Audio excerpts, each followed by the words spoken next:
Tal como lo acaba de decir la alcaldesa Muriel Bowser, necesitamos que se quede en casa.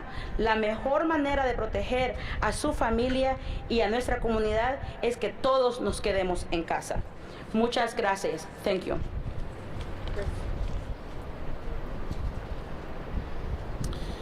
Good morning, everyone. Thank you, Mayor Bowser. My name is Chris Rodriguez, and I'm the Director of the DC Homeland Security and Emergency Management Agency.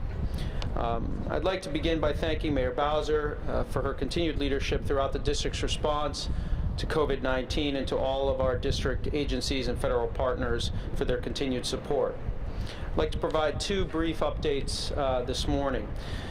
The first is that in response to the COVID-19 health emergency, district operations have been adjusted until April 27th, and most district services and programs have been impacted by this operational adjustment, including parking enforcement. With an increased number of residents working from home, residential street sweeping and ticket enforcement associated with it has been suspended. Rush hour parking restrictions are also suspended. Therefore, the Department of Public Works, or DPW, will not ticket during rush hour between 7 and 9 a.m. and between 4 and 6 p.m. Ticketing for expired district license plates and inspection stickers is also suspended.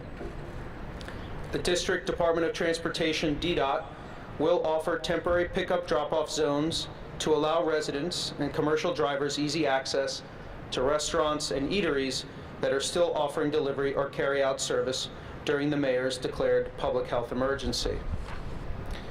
DDOT, in this respect, has proactively installed signage at 20 locations across the district designating temporary restaurant pickup drop-off zones. And those zones are identified by emergency no parking signs posted and registered with DPW. Parking enforcement is in effect for pickup drop-off zones. As it is related to parking enforcement, vehicle booting and towing is also suspended. The second update I want to provide is on the status of the district's major disaster declaration. At the mayor's direction, the District of Columbia has taken all immediate actions to slow the spread of COVID-19 in our community. And the district's emergency response services have been coordinated throughout the declaration of a local state of emergency and a public health emergency, as well as the activation of the district's Emergency Operations Center nearly a month ago. In the last several weeks, COVID-19 has caused a tremendous strain on the district's public health and emergency response infrastructure and severely impacted residents and businesses. As a result, this past Friday, as it became clear to us that further federal assistance would be needed to slow and contain the spread of this infectious disease, the mayor submitted a request to the White House through the Federal Emergency Management Agency, or FEMA, to declare a major disaster for the District of Columbia. I'm here to report that yesterday afternoon, we received confirmation that our request was approved and that FEMA has declared a major disaster for the District of Columbia as a result of the impacts of COVID-19. What does this mean? Well, this declaration authorizes the federal government to provide support to us in the COVID-19 response, specifically on immediate threats to public health and safety, medical care and sheltering, the movement of supplies and logistics, and the operations of our Emergency Operations Center, or our EOC. I would like to thank the FEMA Regional Administrator for our area, Mary Ann Tierney, for her support of the District of Columbia's request for a major disaster, as well as the assistance of our Federal Coordinating Officer, Mr. Don Kelton from FEMA, who is fully integrated into our Emergency Operations Center here at the DC Department of Health. The Major Disaster Declaration for the district is a critical part of our continuing response and recovery efforts from COVID-19. And as Mayor Bowser has stated previously, we are in this together, and we will get through this together. Thank you, Madam Mayor. Thank you.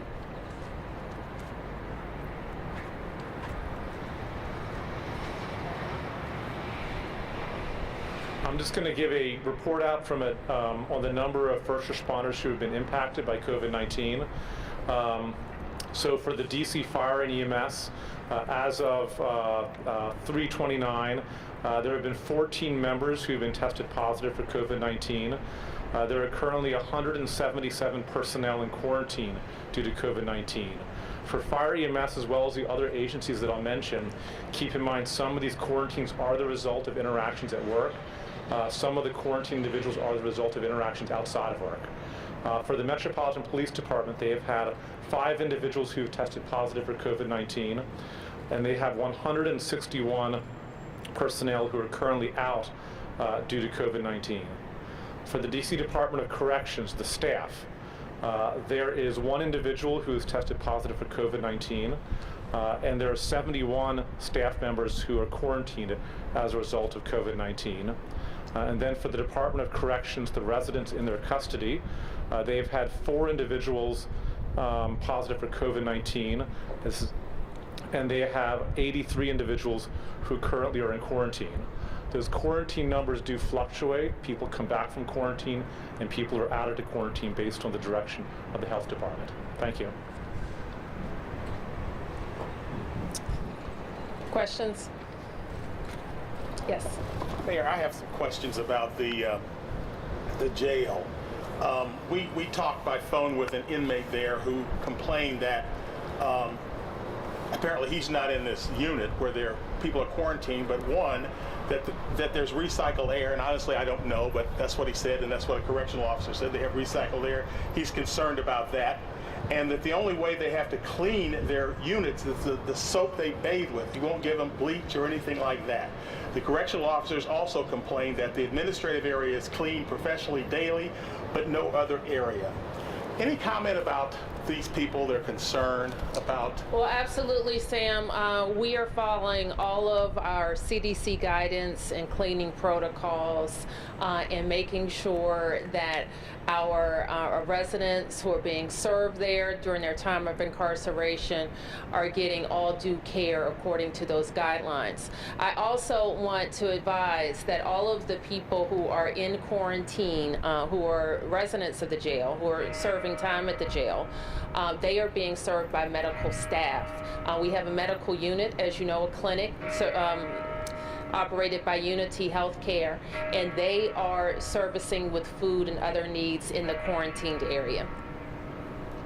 Also, some of the union has said basically that they have instructed their members just to basically stay in place, get in the bubble, and don't go out, don't serve meals, because they're concerned about their health.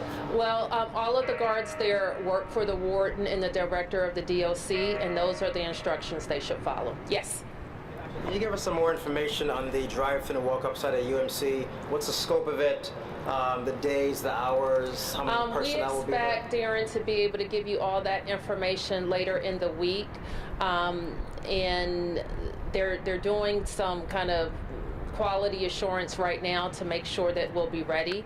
But that site will be for DC residents who have been referred by a doctor for testing. Yes. Mayor, on the testing site for corrections officers and first responders, how is that working? Is this based on people that may have been exposed to the COVID-19 because of people that have already tested positive, or is this for any first responder who wants to get tested? No, it's for first responders who have been referred by a provider. Yes. For the DC jail, how is social distancing being encouraged or enforced there? We'll come back to jail questions following the other questions. Yes. So who's conducting the tests? Is it DOH who's doing the testing on first responders? And where are you getting those tests? They're part of the district supply, and they're either DOH personnel or FEMS personnel. Yes. Governor Hogan yesterday said that he expects a New York-type wave to hit here in the next 2 weeks. Do you agree with that as far as here in the District of Columbia, and are your doctors from DOH telling you the same thing? We're certainly every day modeling, just like you heard from the White House yesterday, that there are all kinds of models that have been produced. We're inputting our data in those models as well. And I'll say this, that we haven't seen the peak of the spread of the infection in the district. We have not seen the peak of hospitalizations, and sadly, likely, we have not seen the peak of people who will succumb to the disease. If I could follow up, Can you tell us anything about the 39-year-old male who passed away? I can only tell you so far what we've reported. Just about age and sex is what we're reporting right now. Yes. I'm so sorry for the loss of your staff member. Are you able to provide any updates about your team, whether other members are quarantined? Yes, we have 5 members of the executive office of the mayor who are self-quarantining because of close contact with George. Yes. On the federal declaration of a disaster, we heard from the director about what that will avail you. Are there any dollars associated with that? Can you tell us how much money the district might get? And might this make up for what you saw as a short change in No, those are different issues, Mark. The major disaster declaration increases the amount of money, the share that we can request in reimbursement for all of the monies that we put out to respond to this disaster. And I'll have Chris talk a little bit more about that. We continue to work with our partners at the White House as well as in the Congress to make sure that the next relief bill corrects the district being treated as a territory. But we also want to express our appreciation to FEMA and the folks in the White House who are leading this response, who turned our major declaration request around in a couple of days. Yes.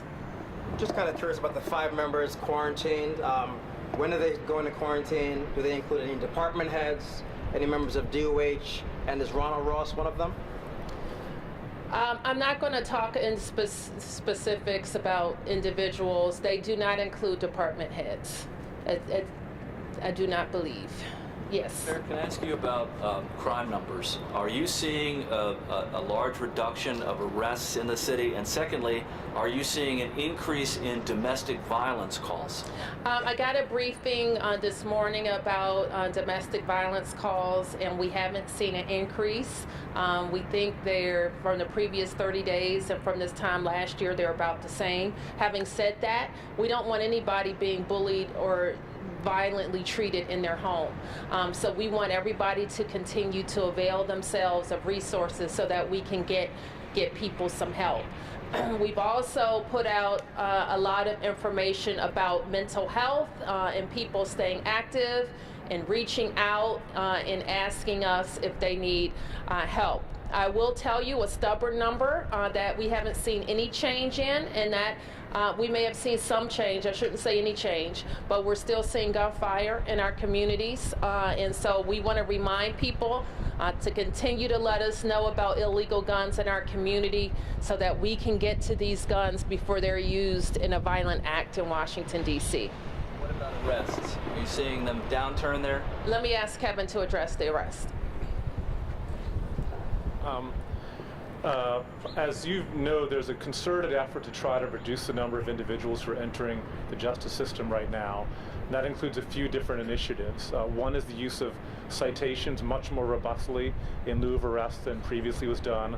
The other is the U.S. Attorney's Office cooperating with us to make no prosecution decisions much earlier in the process before they really enter the Department of Corrections custody. And more than anything else, those two factors has led to a pretty dramatic decline in the number of people who enter the central cell block, some days by as much as 75%. I attribute, and the chief and I look closely at the numbers, when you see fewer arrests, I attribute it often to not police not doing their jobs. I attribute it to a conscientious effort to try to keep residents safe and to make use of the DOC for violent crimes, domestic violence, and things we absolutely have to use it for. So Governor Hogan just issued a stay-at-home directive. I'm curious, Mayor, if you, Governor Hogan, and Governor Northam have been in touch about coordinating one. I'm sorry, I didn't hear your question. Said, Governor Hogan issued a stay-at-home directive. So in your conversations with Governor Hogan and Governor Northam, have you been in touch with them about coordinating one here in the district? Yeah, we are. I think I have a call scheduled with them later today. Yes. Can you provide updates on the drive-through testing sites at GW and Sibley? I think that GW will go online later this week as well. And I'm not sure what, I can't recall right now what Sibley's plan is. Mayor Bowser, do you plan on releasing any geodata as far as the positive testing and things like that? A lot of jurisdictions, states do it by county, even New York City seems to be doing it by borough. You have not even released by quadrant, much less by ward. Is there any way we could get that data? And are you seeing any clusters or anything from that data? I think that you heard from our DOH director already that she has reviewed the data and has not seen any clusters.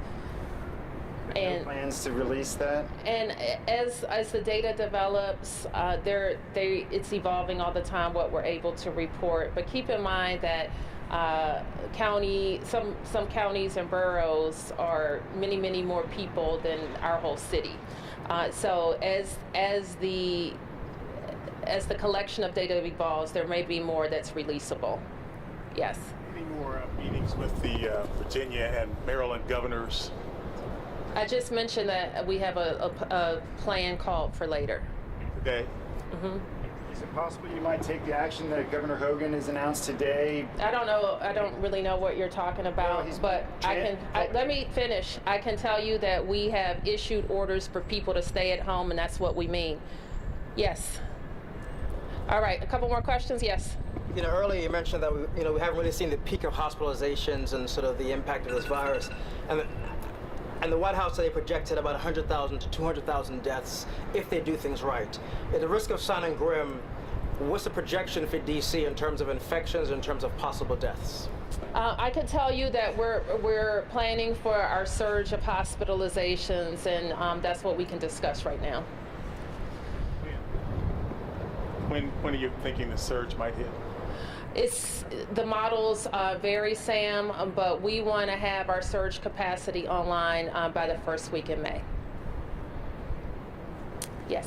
Getting back to the site for the personnel, where is that site going to be for the first responders, and what are the hours of that site? They'll be directed to the site when they're referred by their doctors. Yes. Do we have any COVID-19 cases out of St. Elizabeth's? I believe we have, I'll have to get you the number. I'm sorry. I believe we have at least one. Okay, thank you, everybody.